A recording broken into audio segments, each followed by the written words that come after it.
Why do some executives inspire absolute corporate loyalty, while others, those who are well-liked and nice, face constant office politics, stagnation, and eventual betrayal? Today, we are breaking down the Genghis Khan leadership strategy for corporate management and the psychology of power in high-stakes business. In the modern economy, niceness is often a mask for a lack of strategic clarity. While you are busy trying to be the relatable manager, your rivals are busy building an unbreakable team focused on one thing: market dominance. If you've ever wondered why the most liked people in the office are often the first to be let go during a restructuring, you're looking at the wrong metrics. Today, we are moving past the HR handbooks and into the reality of the boardroom. Most people believe the HR lie. They believe that if you just work hard, stay quiet, and treat everyone with a soft touch, you will be rewarded with a seat at the table. You won't. Corporate survival isn't about being liked, it is about leverage. It is about becoming indispensable through a system of brutal meritocracy. The reality is that nice managers create weak teams, and weak teams are the first to be liquidated when the quarterly numbers miss the mark. The greatest masters of human leverage and organizational scale weren't modern CEOs, they were ancient warlords who understood that loyalty is forged in the fire of shared survival, not in the comfort of a break room. If you want to stop being a pawn in office politics and start mastering the game of high-level leadership, you are in the right place. Subscribe to The Sovereign Executive, because strategy is a weapon, and we are here to help you master it. I have spent years observing the internal mechanics of Tier 1 firms. I've watched brilliant, hard-working professionals get completely destroyed in the boardroom simply because they didn't understand the hidden rules of power. They thought they were in a community. They didn't realize they were on a battlefield. I've seen nice managers get blindsided by hostile takeovers from within their own departments. Why? Because they prioritized being nice over being necessary. Once you realize that your office is just a modern, climate-controlled version of a strategic campaign, the chaos, the betrayals, and the sudden firings finally start to make sense. You aren't losing because you're incompetent, you're losing because you're playing by a set of rules that don't actually exist. To understand the future of your career, we have to look back to 1206. Genghis Khan didn't build the largest contiguous empire in history by being the nice guy of the steppe, but he also didn't build it through blind cruelty. He did it by completely destroying the existing aristocracy. Before Khan, Mongolian leadership was based on nepotism. If you were the son of a chief, you were a leader, regardless of your ability. Khan saw that this created a fragile organization. His first brutal leadership tactic was the total eradication of birthright. He instituted a system based entirely on undeniable merit. If an enemy general proved his strategic worth in battle, Khan wouldn't execute him, he would hire him. He famously spared a man named Jebe who had shot Khan's own horse in battle. Why? Because Jebe was a master marksman. Khan didn't care about office culture or getting along, he cared about the result. He realized that a competent enemy is more valuable than a loyal sycophant. So, what was his secret to keeping these former enemies from stabbing him in the back? It was his system of the Orloo. He organized his army into units of 10, 100, and 1,000. If one person in a unit of 10 fled from battle, all 10 were executed. This didn't just create fear, it created an intense local accountability. In Khan's world, your survival was tied directly to the person standing next to you. This is the ultimate form of loyalty, not the loyalty of friendship, but the loyalty of interdependent survival. Imagine two leaders. One promotes based on office friendships and who they feel comfortable with at lunch. The other promotes strictly on who can win the market war, even if that person is a difficult personality. Which empire do you think survives the winter? Which one survives the next round of layoffs? In the modern corporate world, Khan's strategy is known as absorbing the rival. Amateur managers feel threatened by high performers. They try to suppress them or push them out because they fear for their own job security. This is the hallmark of a nice manager who is actually a weak leader. Master strategists, the kind who run the world's most dominant tech monopolies, do the opposite. When a competitor or a subordinate outperforms them, the weakest move is to try and destroy them. The Machiavellian move is to acquire them.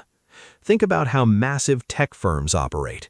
They don't just compete with a disruptive startup, they buy it. They integrate the enemy's generals into their own ranks. Think about your own team for a second. Are you surrounded by people who agree with you because they like you, or are you surrounded by people who challenge you because they are the best at what they do? If you are a nice manager, you are likely suffering from strategic blindness. By avoiding conflict and prioritizing a pleasant atmosphere, you are failing to identify the weaknesses in your unit. When a crisis hits, a market crash, a failed product launch, a nice team collapses because they haven't practiced the friction of meritocracy. Here is what standard management training gets completely wrong. They tell you that loyalty is bought with higher salaries and work-life balance perks. That is a fundamental misunderstanding of human psychology. Salary is a baseline. It is expected. True, unbreakable loyalty is bought by aligning your team's survival directly with your own. Khan didn't give his soldiers perks, he gave them a share of the spoils. In a corporate setting, this means giving your high performers extreme ownership. Here is the darkest part of that strategy. If your team members know they can survive and even thrive without you, they have no reason to be loyal to you. The sovereign executive ensures that their team's success is architecturally linked to their own presence. You aren't their friend, you are their gateway to victory. Amateur strategists think that keeping everyone happy prevents turnover. Master strategists know that keeping everyone challenged and compensated based on their tactical contribution is the only way to prevent mutiny. If you look at the reality of power, people don't leave bad bosses nearly as often as they leave weak ones. A bad boss might be difficult, but if they're winning, the team stays for the spoils. A weak boss might be kind, but if the department is sinking, the nice culture won't stop the talent from jumping ship. If you are managing a team right now or navigating a hostile office environment, here's exactly how you apply Khan's framework tomorrow morning. Step 1. Conduct a merit audit. Look at your team. Who is there because they're loyal but incompetent, and who is a difficult person who actually delivers 80% of the value? In the world of the sovereign executive, you must begin the process of phasing out the nice but useless and elevating the competent rival. Step 2. Establish interdependent incentives. Stop rewarding individual effort and start rewarding unit outcomes. If the project fails, the whole team feels the heat. If it succeeds, the whole team gets the spoils. This eliminates office politics because backstabbing a teammate becomes an act of self-sabotage. Step 3. Kill the ego. Genghis Khan dressed like his soldiers and ate the same food. In the boardroom, this doesn't mean being one of the guys. It means your ego must never get in the way of a superior strategy. If a junior analyst has a better play than you take the play, give them the credit, and win the war. The brutal truth is that corporate cultures are not families, they are alliances. When a manager forgets this, they become vulnerable. They stop making the hard decisions necessary for growth and start making the easy decisions that preserve their popularity.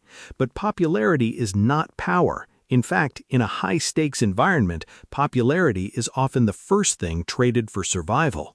If you are a manager who prides yourself on being likable, Ask yourself, if the company needed to cut 20% of the workforce tomorrow, would your likability save your team? Or would your lack of a high-performance, merit-based culture make your entire department an easy target for the chopping block? Let's look at the reality of power through the lens of history once more. Khan's empire didn't just expand, it endured because he made it dangerous to be mediocre. He didn't offer a safety net, he offered a ladder. In your career, you must decide if you are providing a safety net for average workers or a ladder for elite performers. Depending on your corporate culture, this shift may carry high risk. It will certainly ruffle feathers. But historically speaking, the leaders who are remembered and rewarded are those who built systems that could function in the heat of battle. The blueprint for absolute corporate dominance comes down to 3 laws. First, eradicate nepotism. Reward tactical merit over personality and tenure. Second, absorb your rivals. Hire the people who threaten your position. They are the only ones who can actually help you grow. Third, forge interdependence. Ensure that your team's survival is mathematically tied to the team's success. If you learned something today that gives you an edge over your competition, subscribe. Next time, we're breaking down how the Roman Senate used a specific psychological trap, the false consensus, to destroy their rivals without ever lifting a finger, and how that exact same trap is being used against you in your all-hands meetings right now. Stay sharp. Strategy is a weapon. Use it.